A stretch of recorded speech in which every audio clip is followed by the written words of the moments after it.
Bonjour les enfants, aujourd'hui on va parler de Pâques, mais ça tout de suite après ceci.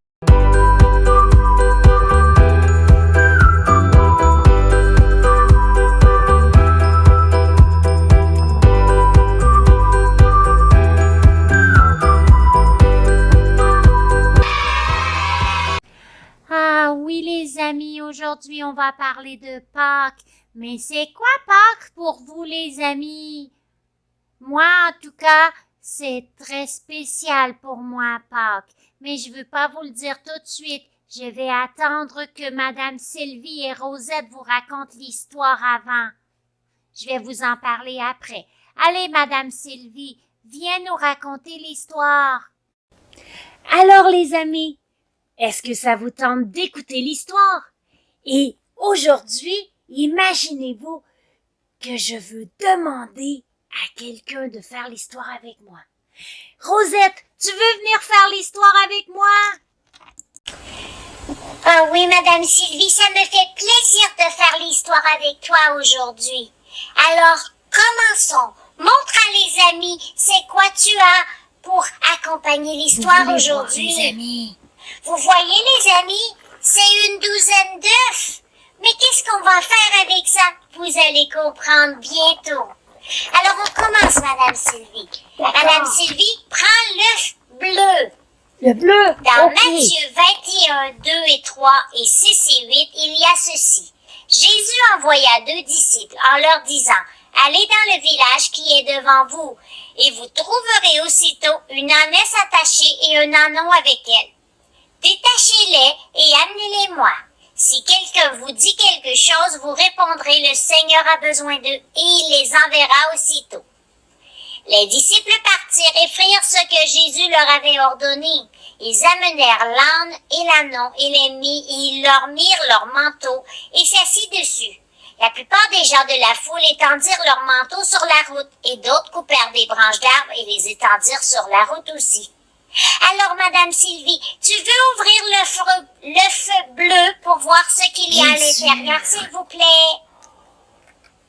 C'est quoi? Je veux voir. C'est un âne. Un âne. Un âne, les À amis. l'époque de Jésus, la plupart des gens marchaient partout. Parfois, les rois montaient sur des ânes ou des chevaux lorsqu'ils entraient dans les villes. Les gens s'arrêtaient de faire ce qu'ils faisaient et regardaient le roi passer. Le jour où Jésus est entré dans leur ville, les gens étaient ravis de le voir.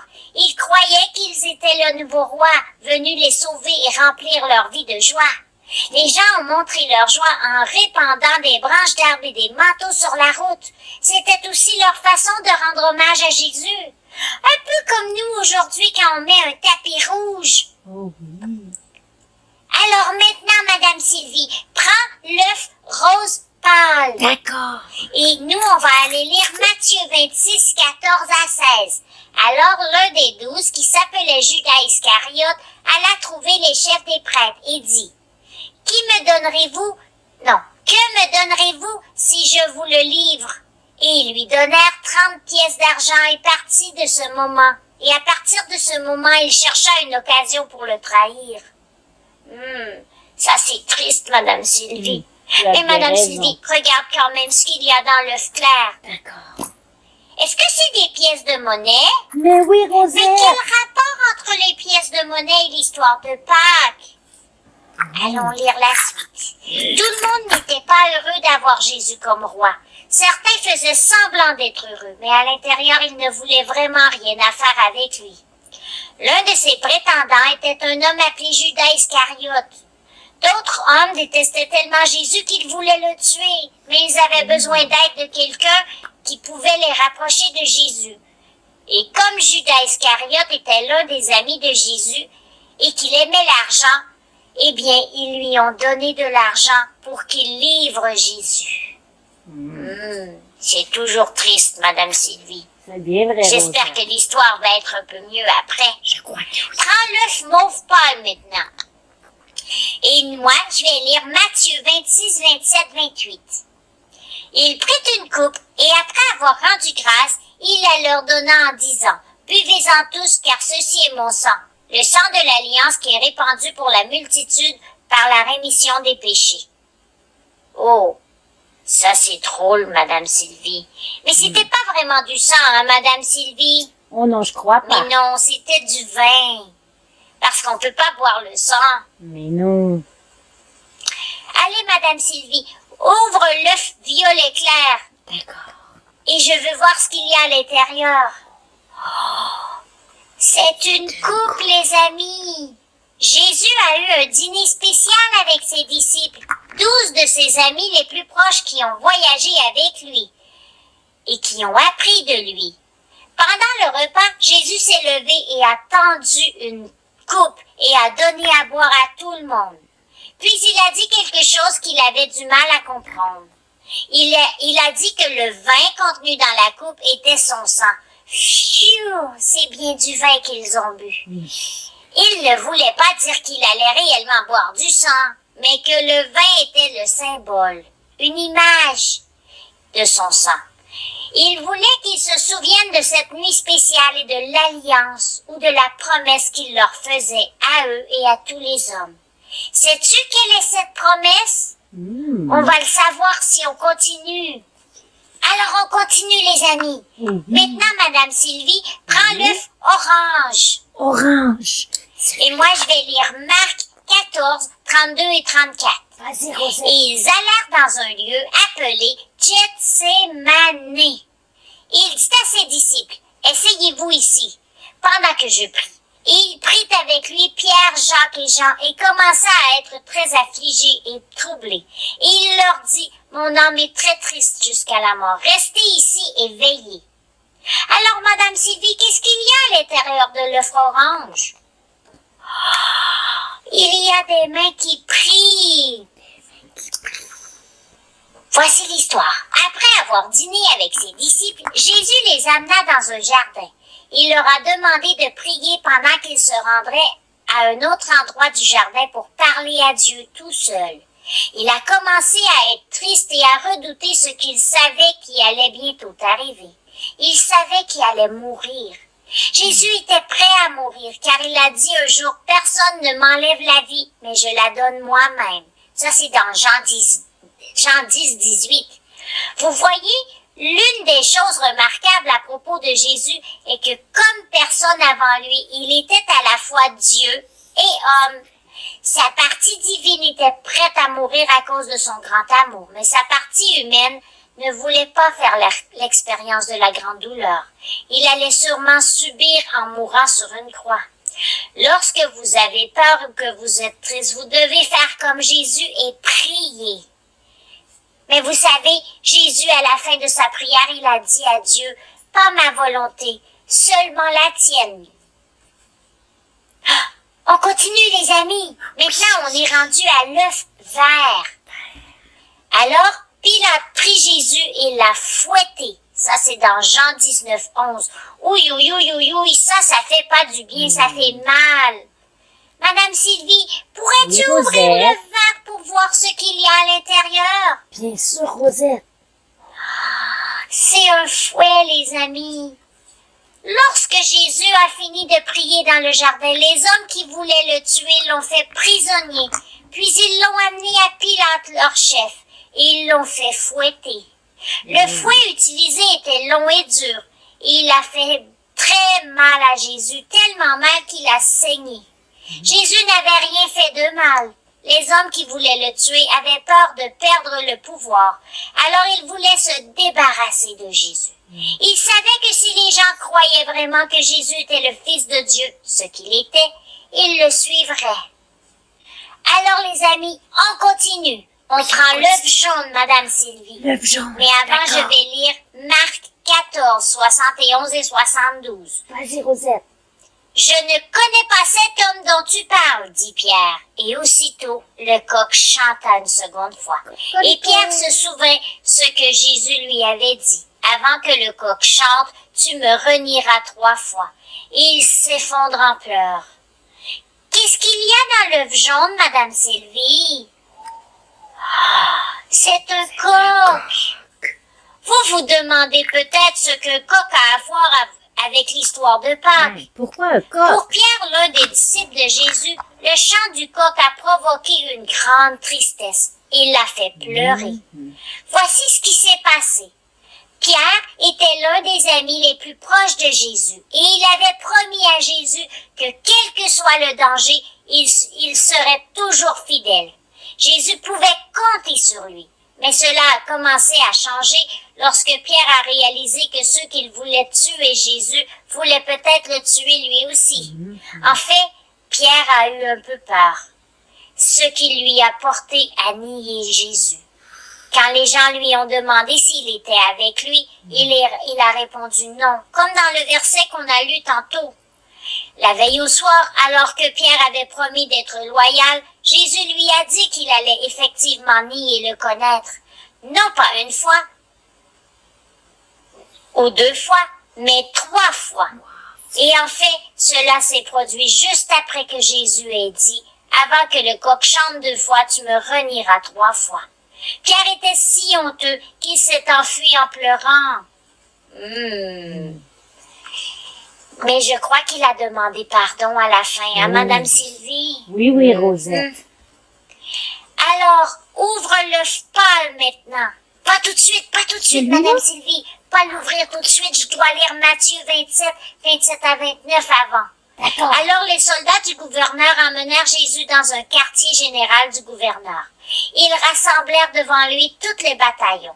Ils le dépouillèrent et le revêtirent d'un manteau écarlate. Et tordant ensemble une couronne d'épines, et ils la lui mirent sur la tête et ils lui mirent un roseau dans la main droite. Ça fait pas du bien, avoir une couronne d'épines sur la tête. Non. Alors, Madame Sylvie, qu'est-ce qu'il y a à l'intérieur de l'œuf? Tu peux l'ouvrir maintenant. C'est justement une couronne d'épines. Après avoir fouetté Jésus, les soldats ont pris des branches avec des épines et les ont tordues en forme de couronne. Ils l'ont enfoncé sur la tête de Jésus. De nouveau, Jésus a saigné. Nous savons que parce que Jésus était le Fils de Dieu, il aurait pu empêcher les hommes de lui faire du mal, mais il les a laissés continuer. Savez-vous pourquoi, les amis? Parce que même s'il n'avait rien fait de mal, il n'avait pas péché, Jésus prenait la punition de toutes les mauvaises choses qu'une personne avait faites ou ferait à jamais. Cela nous inclut, vous et moi. Oh oui, Rosette. Pensez-y la prochaine fois que vous faites quelque chose de mal. Et moi aussi, je vais lui penser aussi. Moi aussi, Rosette. Alors, on continue, les amis? Prenons l'œuf vert pâle. Et je Celui-là. vais lire Jean 19, 16 à 8. Ils prirent donc Jésus et il sortit, portant sa propre croix jusqu'au lieu appelé lieu du crâne. C'est pas un très beau nom, ça. Non. Qui, en araméen, se nomma Golgotha. Là, ils le crucifièrent et avec lui 2 autres, l'un de chaque côté et Jésus entre eux. Alors, Madame Sylvie, qu'est-ce qu'il y a à l'intérieur de l'œuf pâle? C'est une croix.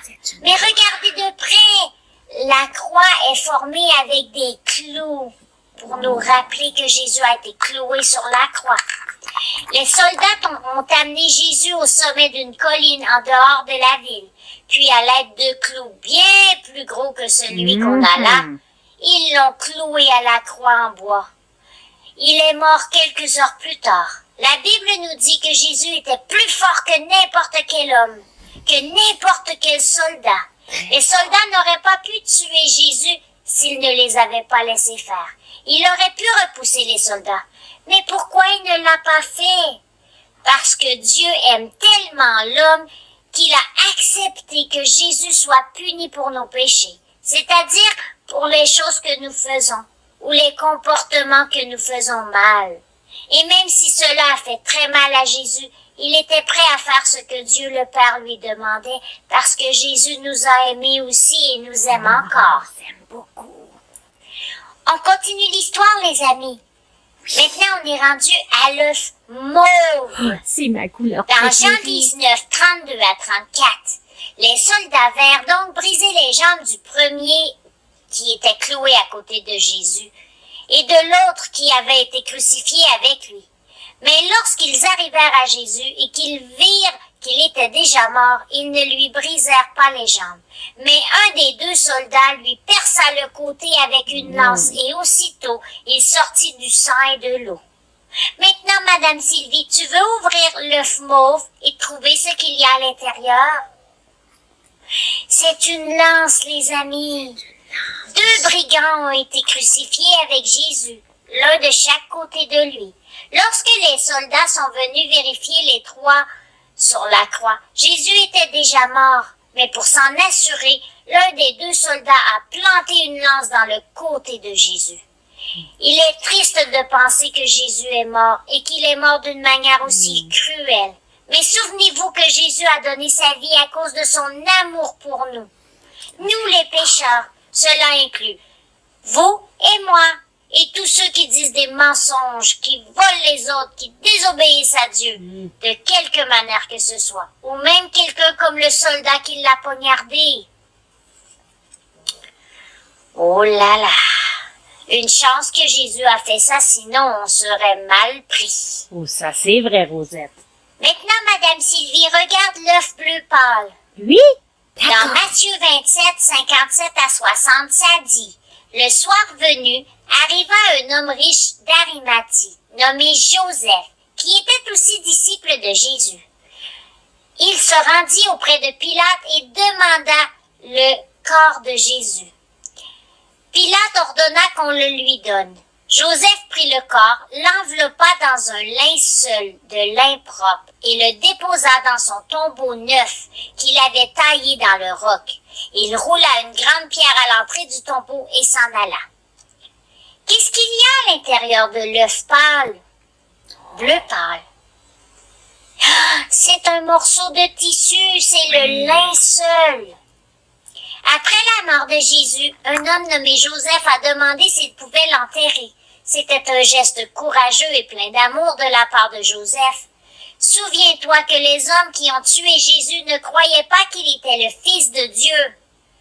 Mais Joseph, lui, il y croyait et il voulait que Jésus ait un enterrement digne de ce nom. Joseph savait qu'il risquait d'avoir des ennuis avec les soldats, mais il a été courageux et il a quand même demandé la permission. Joseph a enveloppé le corps de Jésus dans le tissu et l'a enterré dans un tombeau, taillé dans la roche, comme une grosse grotte peu profonde. Joseph s'en alla tout triste, car Jésus était mort et il se demanda ce qui allait se passer ensuite. Regardons dans l'œuf rose pour savoir ce qui va se passer. Dans Matthieu 28, 2 à 4, ça dit, « Voici, il y eut un grand tremblement de terre, car un ange du Seigneur descendit du ciel, vient renverser la pierre et s'assit dessus. Son aspect était semblable à l'éclair, et son vêtement blanc comme la neige, et par crainte de lui, les gardes tremblèrent et devinrent comme des morts. Ils n'osaient pas bouger, c'était trop épeurant. Qu'est-ce qu'il y a à l'intérieur de l'œuf rose, Madame Sylvie? Une pierre! La pierre qui a été roulée devant le tombeau de Jésus était beaucoup plus grosse que la pierre dans l'œuf. Elle était aussi grande qu'une porte et pesait probablement plus qu'une voiture. Après l'enterrement de Jésus, les soldats spéciaux ont été désignés pour montrer la garde devant le tombeau. Mais ces hommes n'étaient pas de taille à affronter l'ange de Dieu. Il a suffi d'un seul ange pour rouler la pierre. Les gardes ont eu tellement peur qu'ils se sont évanouis. D'où venait la force de l'ange? Eh bien, c'était de Dieu. Oh oui, les amis. Et maintenant, il ne reste qu'un seul œuf. Avez-vous hâte de savoir ce qu'il y a dedans? Moi, j'ai hâte. Oui. Madame Sylvie, est-ce que tu peux le brasser pour entendre le bruit? Ça fait-tu du bruit, les amis? Non, ça fait pas Mais de non, bruit. qu'est-ce qu'il y a à l'intérieur? Allons lire Matthieu 28, 5 à 6.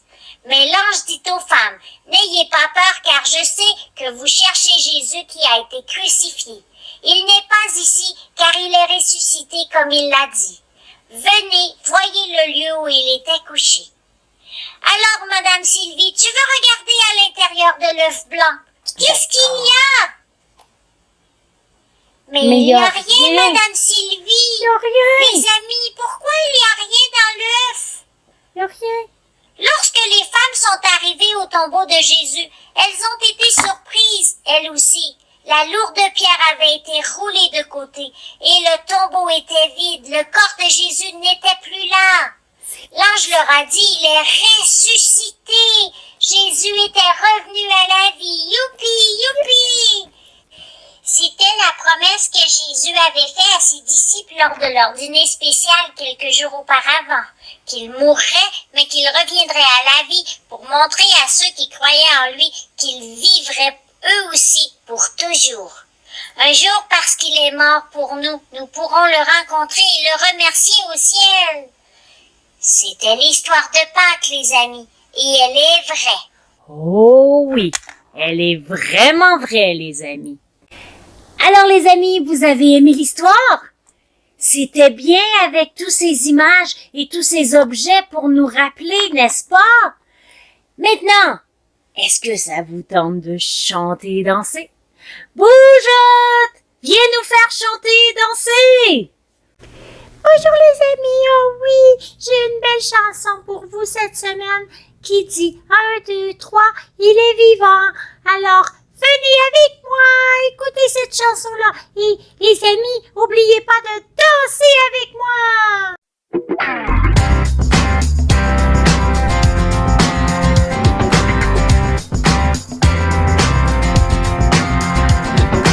Un, deux, trois, Jésus est vivant. 1, 2, 3, Jésus est vivant. Il est mort pour toi et moi, mais le jour 3, il est ressuscité. Jésus est vivant. 1, 2, 3, Jésus est vivant. 1, 2, 3, Jésus est vivant. Il est mort pour toi et moi, mais le jour 3, il est ressuscité. Jésus est vivant. Dieu aima tant le monde, Dieu aima tant le monde, qu'il donna son Fils, qu'il donna son Fils. Jésus est notre ami, Jésus est notre ami. Il aime chacun de nous, il aime chacun de nous. Dieu aima tant le monde, Dieu aima tant le monde, qu'il donna son Fils, qu'il donna son Fils. Jésus est notre ami, Jésus est notre ami. Il aime chacun de nous, il aime chacun de nous. 1, 2, 3, Jésus est vivant. 1, 2, 3, Jésus est vivant. Il est mort pour toi et moi, mais le jour 3, il est ressuscité. Jésus est vivant. Dieu aima tant le monde, Dieu aima tant le monde, qu'il donna son Fils, qu'il donna son Fils. Jésus est notre ami, Jésus est notre ami. Il aime chacun de nous, il aime chacun de nous. 1, 2, 3, Jésus est vivant. 1, 2, 3, Jésus est vivant. Il est mort pour toi et moi, mais le jour 3, il est ressuscité. Jésus est vivant, il est ressuscité. Jésus est vivant, il est ressuscité. Oui, Jésus est vivant.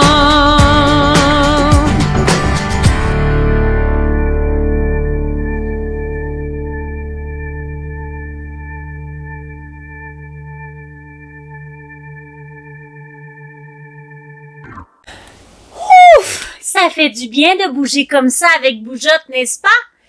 Eh bien, maintenant, si on allait voir ce que Madame Corinne a pour nous cette semaine.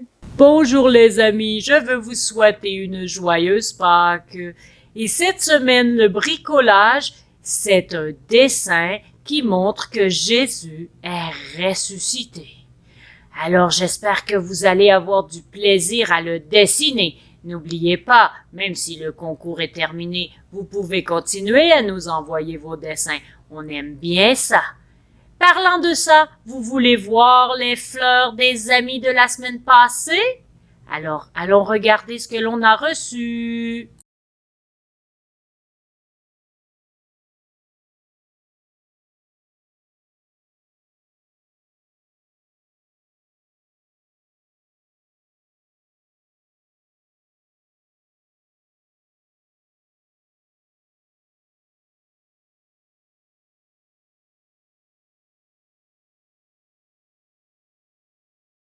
Encore plus de fleurs. Ma tante Sylvie, ça c'est mon bouquet de fleurs et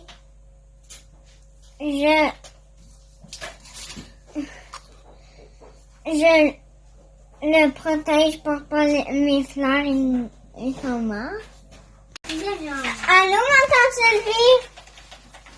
Ma tante Sylvie, ça c'est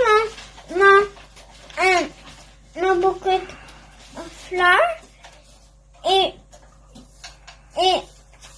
j'ai 1, 2, 3, 4, 5 fleurs dedans et je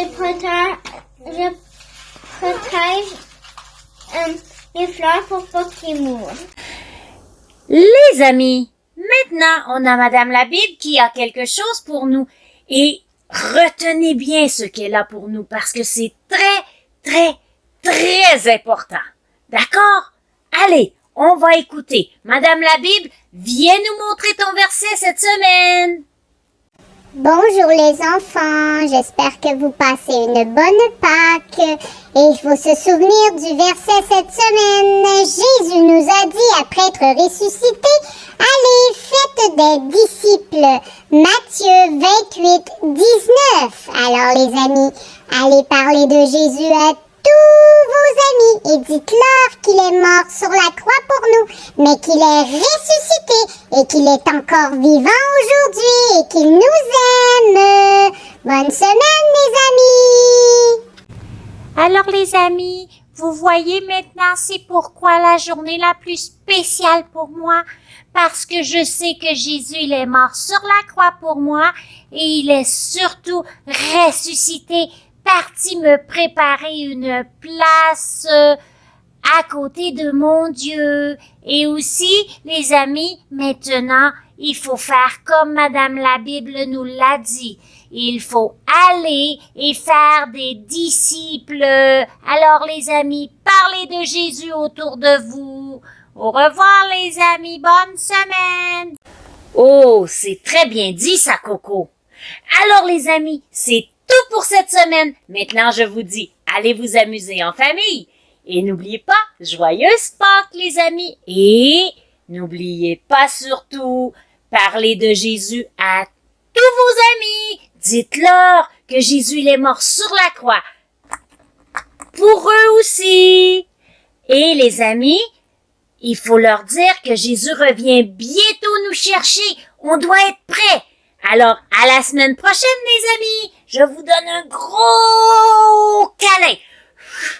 Attrapez-le. Bye bye.